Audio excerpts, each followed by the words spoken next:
warga Mesir. Orang-orang Mesir akan berusaha membalas dendam. Seperti yang telah diberitahukan kepada kita dalam Al-Quran, Nabi Musa menghabiskan malam dengan bersembunyi. Fir'aun dan para pemuka di sampingnya membicarakan hukuman bagi Musa, bahkan kemungkinannya untuk dihukum mati. Seseorang yang telah mendengar pembicaraan ini datang memperingatkan Musa.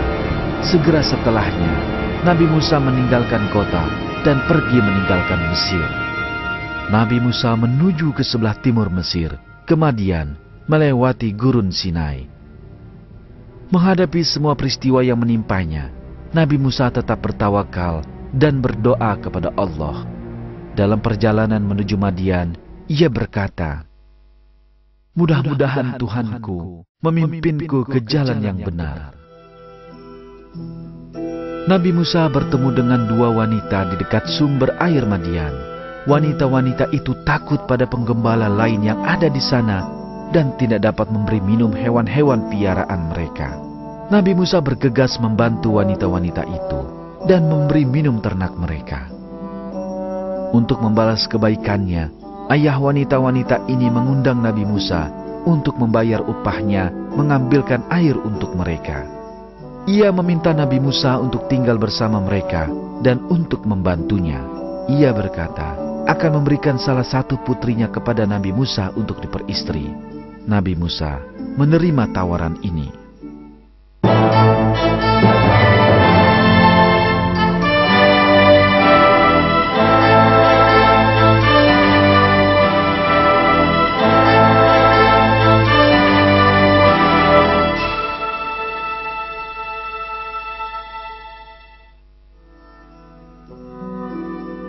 Musa menepati kesepakatan yang ia buat dengan lelaki tua itu dan tinggal di Madian selama bertahun-tahun. Setelah kesepakatan ini berakhir, Musa dan keluarganya meninggalkan Madian. Dalam perjalanan mereka, Musa melihat api di kejauhan di sisi gunung Sinai yang dilewatinya bersama keluarganya. Ketika mereka mencapai api tersebut, Allah memanggil Nabi Musa dan mewahyukan, "Hai Musa, sesungguhnya aku inilah Tuhanmu, maka tanggalkanlah kedua terompahmu. Sesungguhnya kamu berada di lembah yang suci tua, dan aku telah memilih kamu. Maka dengarkanlah apa yang akan diwahyukan kepadamu. Sesungguhnya aku ini adalah Allah, tidak ada Tuhan yang hak selain aku. Maka sembahlah aku dan dirikanlah sholat untuk mengingat aku." Ini adalah wahyu pertama yang diterima Nabi Musa. Kini ia menjadi Rasul Allah. Allah memerintahkan Musa untuk meletakkan tongkatnya. Tongkat tersebut tiba-tiba berubah menjadi ular. Seketika itu, Nabi Musa berusaha melarikan diri, namun Allah memberitahunya agar tidak takut dan mewahyukan bahwa ia aman dari bahaya. Nabi Musa memungut tongkatnya. Tongkat ini kemudian menjadi mukjizat pertama yang digunakannya untuk menghadapi Fir'aun. Allah memberi Nabi Musa sebuah mukjizat kedua. Ia meletakkan tangannya di bagian depan bajunya, dan ketika ia mengangkatnya, tangannya putih bersih tanpa noda. Bersama mukjizat dan ajarannya ini, Allah memerintahkan Nabi Musa untuk menemui Fir'aun. Allah juga menjadikan saudara Musa, Harun, sebagai seorang nabi dan pendamping Nabi Musa.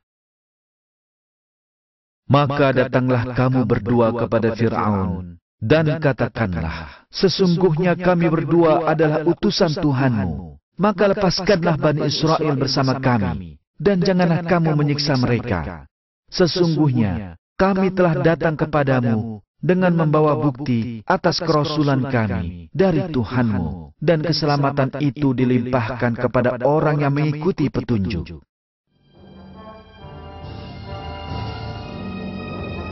Musa menemui Fir'aun dengan perkataan ini, namun Fir'aun memilih mengingkari daripada memperhatikannya.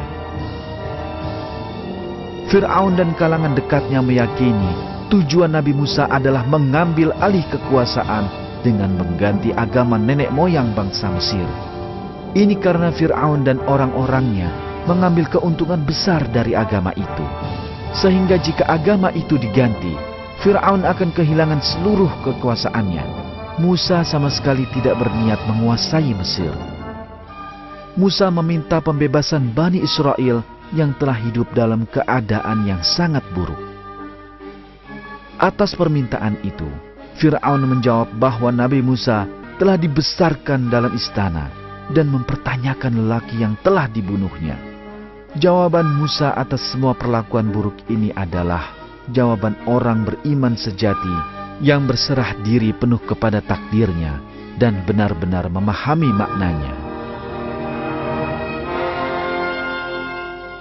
Berkata Musa, "Aku telah melakukannya, sedang aku di waktu itu termasuk orang-orang yang khilaf. Lalu aku lari meninggalkan kamu ketika aku takut kepadamu. Kemudian Tuhanku memberikan kepadaku ilmu, serta Dia menjadikanku salah seorang di antara rasul-rasul." Mendapati dirinya dalam kesulitan menghadapi kata-kata dan bukti kuat Nabi Musa, Fir'aun memfitnah bahwa Musa telah gila. Ia juga mengancam akan memenjarakan Nabi Musa kecuali jika mengakui ketuhanan Fir'aun. Mendengar kata-kata ini, Nabi Musa mengeluarkan bukti-bukti kenabiannya. Maka Musa melemparkan tongkatnya, yang tiba-tiba tongkat itu menjadi ular yang nyata. Fir'aun dan orang-orang di sekitarnya menyatakan bahwa yang mereka lihat hanya dapat dilakukan dengan sihir. Ini dikarenakan mereka secara membabi buta mengikuti agama penyembah berhala yang mereka warisi dari nenek moyang mereka. Mereka mencari tandingan untuk Nabi Musa yang mereka tuduh sebagai penyihir. Berita ini terdengar oleh para penyihir terhebat di negeri itu. Nabi Musa memilih sebuah perayaan sebagai waktu untuk bertanding. Ini karena ia berharap seluruh penduduk Mesir menyaksikan kebenaran. Para penyihir Fir'aun telah siap mempertontonkan keahlian mereka. Tali dan tongkat yang mereka lempar tampak seolah benar-benar bergerak mendekati Nabi Musa. Kejadian ini digambarkan dalam Al-Quran. Maka Musa merasa takut dalam hatinya. Kami berkata, "Janganlah kamu takut, sesungguhnya kamulah yang paling unggul. Dan lemparkanlah apa yang ada di tangan kananmu. Niscaya ia akan menelan apa yang mereka perbuat. Sesungguhnya apa yang mereka perbuat itu adalah tipu daya tukang sihir belaka, dan tidak akan menang tukang sihir itu dari mana saja ia datang." Kemudian Musa melemparkan tongkatnya. Apa yang terjadi sungguh mengejutkan para penyihir itu. Ketika mereka mengelabui orang-orang dengan membuat mereka percaya bahwa tongkat dan tali itu benar-benar bergerak, tongkat Nabi Musa menelan semua jampi-jampi mereka. Lalu tukang-tukang sihir itu tersungkur dengan bersujud, seraya berkata, "Kami telah percaya kepada Tuhan Harun dan Musa." Mukjizat Nabi Musa adalah suatu jalan bagi para penyihir untuk menjadi beriman kepada Allah. Namun Fir'aun begitu sombong, sehingga ia mengancam membunuh orang-orang ikhlas yang telah memilih untuk beriman.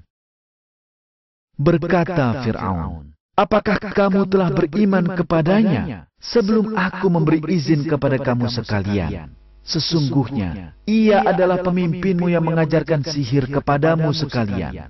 Maka sesungguhnya aku akan memotong tangan dan kaki kamu sekalian dengan bersilang secara bertimbal balik. Dan sesungguhnya aku akan menyalib kamu sekalian pada pangkal pohon kurma. Dan sesungguhnya kamu akan mengetahui siapa di antara kita yang lebih pedih dan lebih kekal siksanya." Jawaban para penyihir kepada Fir'aun menunjukkan keikhlasan iman dan keberanian mereka.